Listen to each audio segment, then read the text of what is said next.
सांसद बनने के बाद ये इतनी जो समस्याएं हैं ग्रामीण अंचल को लेकर के और शहरी स्तर में, तो क्या आप पूरा कर पाएंगे सर?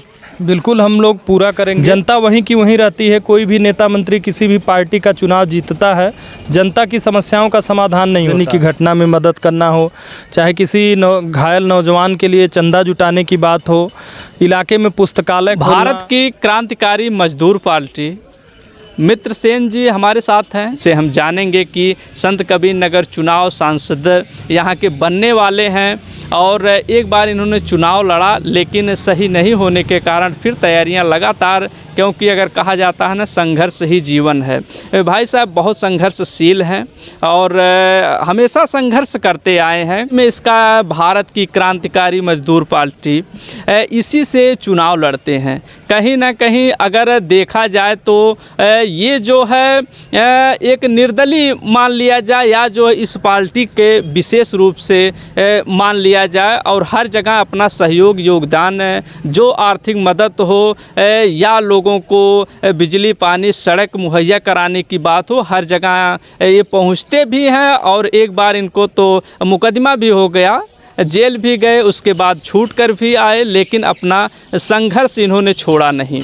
आज हमारे साथ है और 24 की चुनाव की तैयारियां हैं। सर बहुत बहुत स्वागत है सर आपका। धन्यवाद। आप हम लोगों की बातों को लोगों तक पहुंचाने का काम कर रहे हैं, बहुत बहुत आपका धन्यवाद। जी जी सर, हम एक बार आपने चुनाव लड़ा था लेकिन सफलता नहीं मिली।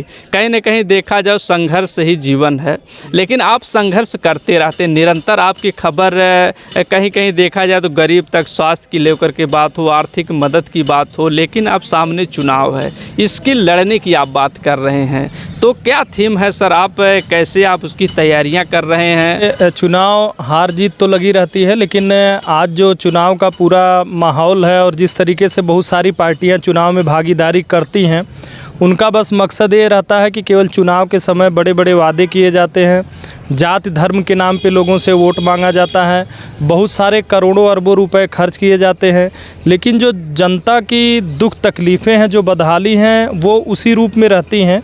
जनता वहीं की वहीं रहती है। कोई भी नेता मंत्री किसी भी पार्टी का चुनाव जीतता है, जनता की समस्याओं का समाधान नहीं होता है। हम लोग जनता के मुद्दों को लेकर के चुनाव में भागीदारी कर रहे हैं। हम लोग मान रहे हैं कि आज जो जिस रूप में महंगाई इतनी ज़्यादा बढ़ गई है, बेरोज़गारी की समस्या है, बहुत सारे नौजवान पढ़ लिख करके तैयारी करके उनको रोज़गार नहीं मिल पा रहा है।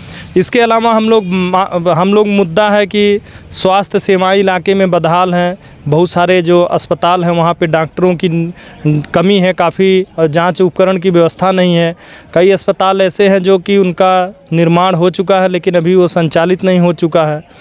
इसके अलावा न्यूनतम मजदूरी के सवाल को लेकर के कि इतनी ज़्यादा महंगाई तो बढ़ी लेकिन लोगों की आमदनी नहीं बढ़ी, तो इतनी कम मजदूरी में एक आदमी अपना गुजारा कैसे कर सकता है?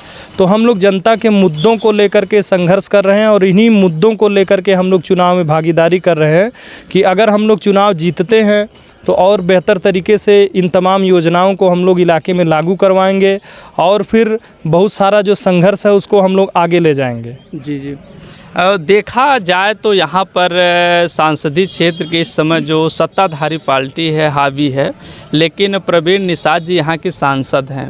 अगर देखा जाए चुनाव के समय ही उनका चेहरा लोग देख पाए हैं। आज लगभग 4.5 साल हो गए हैं, आज तक उनका चेहरा कभी किसी ने नहीं देखा।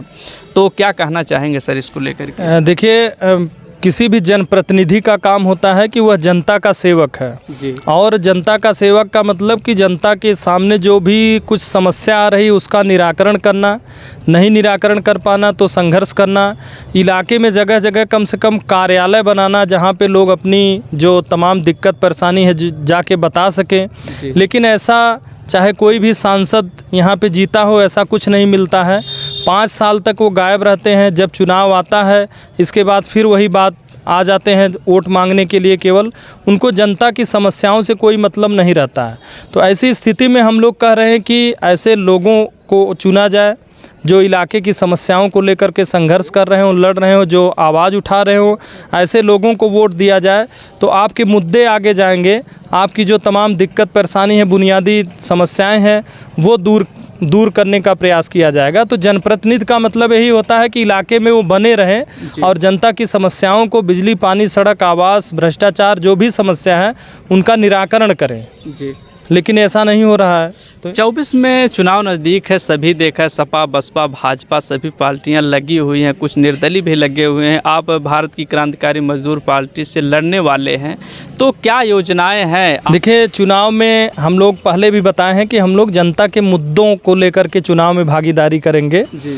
और फिर जो आज के समय में एक वीआईपी कल्चर हो चुका है कि बहुत सारी गाड़ियां, बहुत सारे पैसे खर्च करना, फिर इसके बाद पैसे बांट करके वोट लेना, जात धर्म के नाम पे वोट लेना, इनको हम लोग चाहते हैं कि ये बदला जाए और जो हमारे मुद्दे हैं, जो हमारी बुनियादी ज़रूरतें हैं, जो उन मुद्दों को उठाए, जो उन मुद्दों के लिए संघर्ष करे, जो उनको लेकर के आवाज़ उठाए, उनको जनता चुने और यही हम लोग कर रहे हैं। इन्हीं मुद्दों को लेकर के हम लोग चुनाव में भागीदारी करेंगे। हम लोग लोगों के बीच में जाएंगे, गांव-गांव लोगों से प्रचार करेंगे, मिलेंगे और फिर सहयोग जुटा करके फिर हम लोग चुनाव में भागीदारी करेंगे, चुनाव लड़ेंगे। वादा तो सभी लोग करते हैं कि हम जीतने के बाद सड़क, पानी, बिजली, स्वास्थ्य की व्यवस्था करेंगे, लेकिन अगर देखा जाए तो सामने कोई दिखाई नहीं देता है। और जैसे कि प्रवीण निषाद जी हैं, इसके पास तिवारी जी से, और अगर आप बोल रहे हैं पूर्वांचल की से जहाँ पर हॉस्पिटल की कमी है, स्वास्थ्य की, शिक्षा की, तो लोग बहुत दरकिनार हो जाते हैं। क्या लगता है कि आप सांसद बनने के बाद इतनी जो समस्याएं हैं ग्रामीण अंचल को लेकर के और शहरी स्तर में, तो क्या आप पूरा कर पाएंगे सर? बिल्कुल, हम लोग पूरा करेंगे। और देखिए कि हम लोग ऐसा नहीं कि चुनाव के समय ही केवल आते हैं, हम लोग जनता के बीच में कहीं पे भी कोई दिक्कत परेशानी होती है, जितना हम लोग कर सकते हैं करते हैं। आप लोगों के माध्यम से भी बहुत सारी बार आप लोग भी देख चुके हैं कि चाहे वो आगजनी की घटना में मदद करना हो, चाहे किसी घायल नौजवान के लिए चंदा जुटाने की बात हो, इलाके में पुस्तकालय खोलना, तमाम तरीके की खेल कूद प्रतियोगिता करवाना, इसके अलावा और भी जो बिजली, पानी, सड़क के मुद्दों को लेकर के सड़कों पे उतरना, संघर्ष करना। तो इस तरीके से हम लोग काम कर रहे हैं। हम लोग जीतने के बाद, हम लोग सीधे तौर पे कहते हैं कि जीतने के बाद एक मज़दूर कितना ही एक वेतन लिया जाएगा, जो और वेतन भत्ता एक सांसद को मिलता है उसको विकास निधि में डाला जाएगा और इसको जो अतिरिक्त खर्च मिलता है इसको समाप्त किया जाना चाहिए। इसके अलावा हम लोग सड़क, बिजली, पानी, आवास और तमाम जो हमारी बुनियादी ज़रूरतें हैं, जो बुनियादी मुद्दे हैं, उनको हम लोग पूरा करेंगे। जो तमाम जो दिक्कतें परेशानी हैं, हम लोग उसको दूर करने का प्रयास करेंगे। हमारे साथ मित्रसेन यादव जी थे। आप लोगों ने सुना कि जो आज के युग में जो मूलभूत आवश्यकताएं हैं सबकी पूरा करने की बात इन्होंने किया। अब देखना ये है कि सांसद बनने के बाद इनके जो इन्होंने कहा है वो उस पर खरा उतरते हैं कि नहीं उतरते हैं। उसके बाद चुनाव की इनकी क्या तैयारियां होंगी, किस प्रकार से ये आप लोगों के बीच जाते हैं। चलिए, अनेक अपडेट आप तक हम पहुँचाने का काम करेंगे, लेकिन आप लोग कमेंट करना जरूर बताइएगा कि ये कैसे प्रत्याशी हैं और इनकी विचारधारा कैसी है। आप लोग कमेंट के माध्यम से अपनी बात जरूर रख सकते हैं और 2024 में इनको सांसद बनाने का भी आप सपोर्ट कर सकते हैं, अपनी राय जरूर देंगे।